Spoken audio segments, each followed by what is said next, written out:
Show हे WhatsApp guys, स्वागत है आपका अमेजिंग स्टोरी बाय विकी अकेला चैनल पर। तो दोस्तों, आज की इस कहानी में हम चर्चा करेंगे कि क्या हुआ जब मेरा सामना एक वॉशरूम वाली चुड़ैल से हुआ। जी हाँ, ये एक सच्ची घटना है। क्या हुआ मेरे साथ जब मेरा सामना एक वॉशरूम वाली चुड़ैल से हुआ।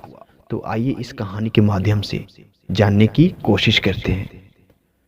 ये बात उन दिनों की है जब मैं और मेरा दोस्त गांव से बाहर शहर पढ़ने के लिए गए। वहां हम दोनों ने रूम भाड़े पर लिया था।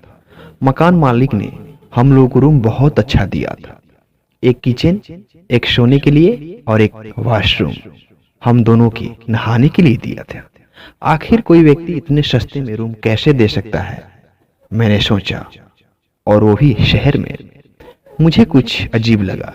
मैंने इन सभी बातों पर ध्यान नहीं दिया। मैंने सोचा शायद कोई मजबूरी रही होगी मकान मालिक की, इसलिए इतने सस्ते में हम लोगों को रूम दे दिया। कुछ दिन बीत गए। मैंने एक दिन रात में देखा कि कोई औरत उसी वॉशरूम में जा रही थी। मैंने सोचा शायद कोई मजबूरी रही होगी मकान मालकिन की, जिसकी वजह से मकान मालकिन अपना वॉशरूम छोड़कर हम दोनों के वॉशरूम में जाती हैं। कुछ दिन बाद यह वाकया रोज होने लगा। एक दिन की बात है, लगभग 1:30 बज रहे थे रात के। मुझे बहुत जोरों की प्यास लगी थी।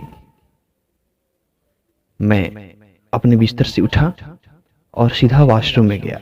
जब मैं वॉशरूम के दरवाजे पर गया तो मुझे ऐसा लगा कि मेरे से पहले उस वॉशरूम में कोई पहले से मौजूद है। मैंने देखा तो कोई औरत पीछे मुंह करके पानी पी रही थी। मैंने सोचा चलो मैं थोड़ी देर बाद आ जाऊंगा। फिर मैंने इंतजार किया। इंतजार करते करते 1 घंटे हो गए। फिर जब मैं गया तो मैंने देखा कि वो औरत अभी पानी ही पी रही थी। मुझे गुस्सा आ गया।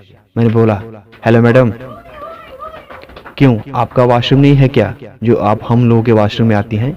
लोग क्या कहेंगे कि कोई औरत उन दोनों के कमरे में जाती है, शिकायत करेंगे लोग। लेकिन उस औरत ने कोई जवाब नहीं दिया। फिर मुझे और गुस्सा आ गया। मैंने बोला, हेलो मैडम, बहरी हो क्या? सुनाई नहीं देता तुमको? क्यों हम लोग के वॉशरूम में आप बार बार आती हो? मैं कुछ दिन से देख रहा हूं आपको। इतना कहते ही जब वो औरत पीछे मुड़ी तो मेरा मानो कलेजा ही फट गया हो। वो नजारा देखकर मैंने देखा कि उस औरत का चेहरा पूरा जला हुआ था।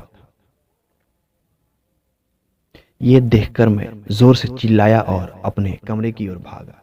भागकर मैं अपने दोस्त के पास गया, उसे सारी घटना बताई। उसने कहा चलो अभी मकान मालिक से बात करते हैं।